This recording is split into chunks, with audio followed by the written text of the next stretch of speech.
एवढ्या रात्री काही काम होतं का? बरं झालं इथंच घावलंस. तुझ्या घराकडेच चालले होते.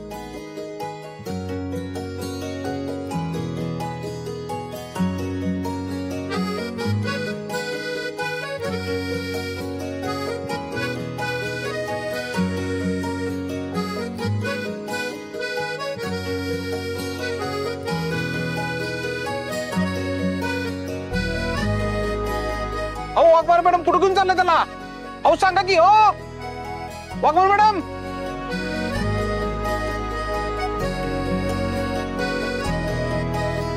बस.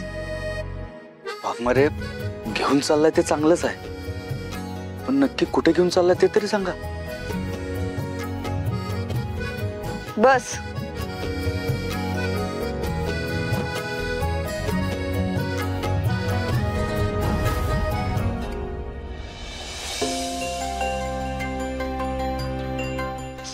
काय झालं आमरे? अगं फोनच उचलत नाहीये.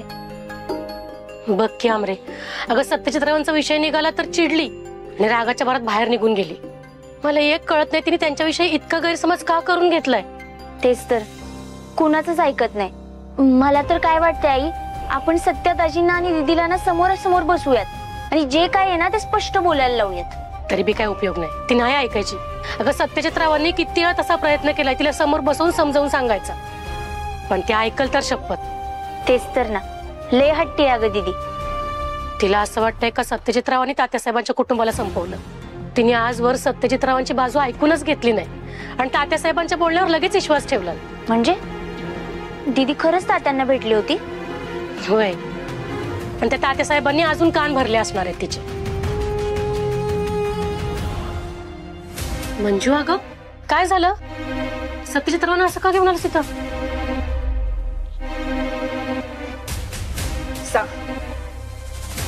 तुझ्या तोंडानं खरं खरं सांग या दोघींना.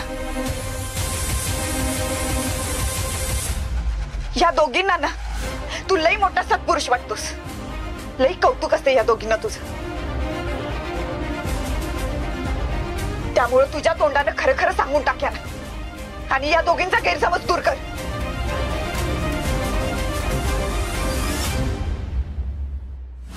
काय गप्पा बसलायस? सांग ना खरं खरं. वाघमारे पण काय सांगायचंय मी त्यांना? काय सांगायचं म्हणजे तुझ्या हातून जे पाप घडले ते सांग.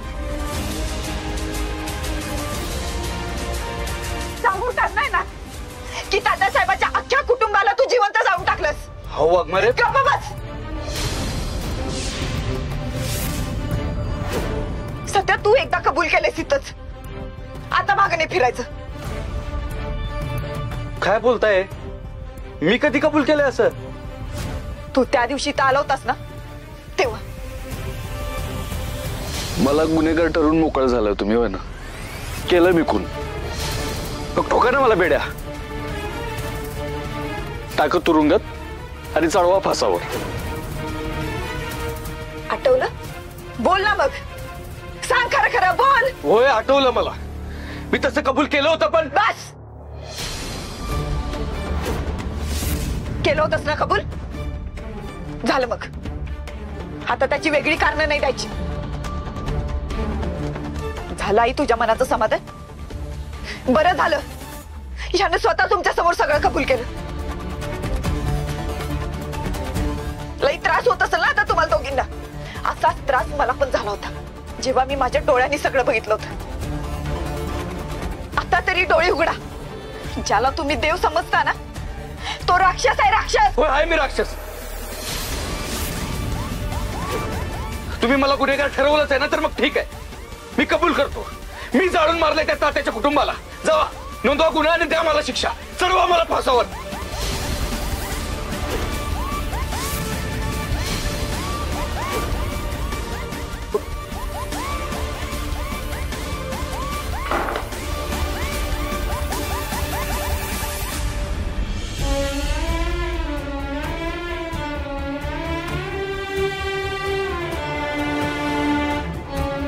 आई,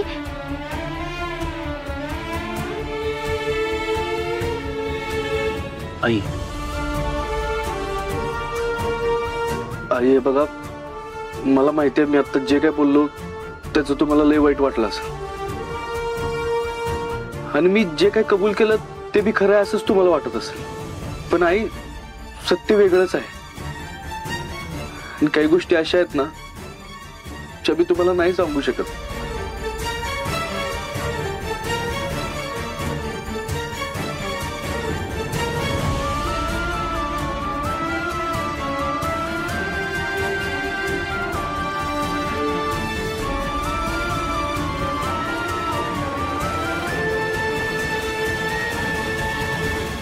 सत्यजितराव, या घराने तुमच्याकडं फक्त जावे म्हणून नाही बघितलं कधी, तर या घरचा मुलगा मानलाय कायम.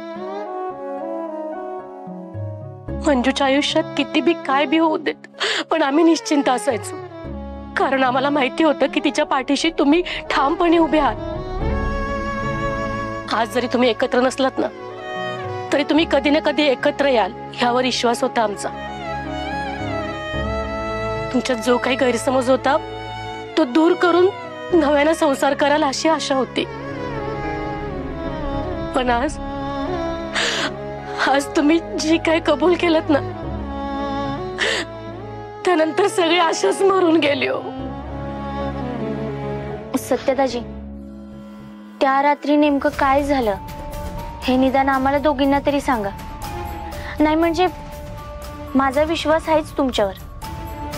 तुम्ही किती जरी रागीट असला ना तरी कुणाचा जीव नाही घेऊ शकत. पण आता तुम्ही जी कबुली दिली त्यावरून आमच्या दोघींच्या डोक्यातले गोंधळ अजून वाढलाय.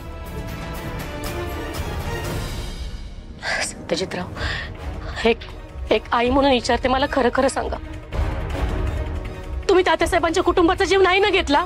हा आई, मी बी तुम्हाला एक मुलगा म्हणून खरं खरं सांगतोय, मी नाही घेतला जीव तात्याच्या कुटुंबाचा. भलेही माझी त्या माणसाबरोबर दुश्मनी असेल, पण त्याच्या कुटुंबाकडे मी कधीच वाकड्या नजरेनं नाही बघितलं. मी असं काहीच केलेलं नाही आहे आई. मग तुम्ही दीदी समोर अशी कबुली का दिली? कामरे, ते रागाच्या भरात बोललो मी.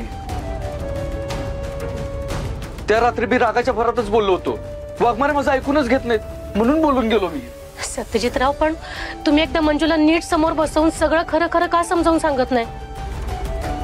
हो, त्या पोरीच्या डोळ्याला जे दिसलं तेच खरं मानत चालले ती पोरगी. आई, तुम्हाला काय वाटतं? मी प्रयत्न केला नसेल का तसा? पण त्या मला गुन्हेगार ठरवून मोकळ्या झाल्यात, आणि आता तर रागाच्या भरात मला फासावर चढवायची भाषा करायला लागल्यात. सत्यताजी, आम्ही दोघींनी सुद्धा लय समजवण्याचा प्रयत्न केला, पण ती दरवेळी त्या रात्री काय घडलं हेच सांगत बसती. त्यात त्यांची काही चूक नाही अमरे. त्या रात्री त्यांच्या जागी दुसरं कोणी बी असतं ना तरी त्यांना हेच वाटलं असतं. असा गैरसमज झालाच असता. सत्यजितराव, अहो नेमकं त्या रात्री काय घडलं होतं एकदा आम्हाला तरी सांगा ना सगळं.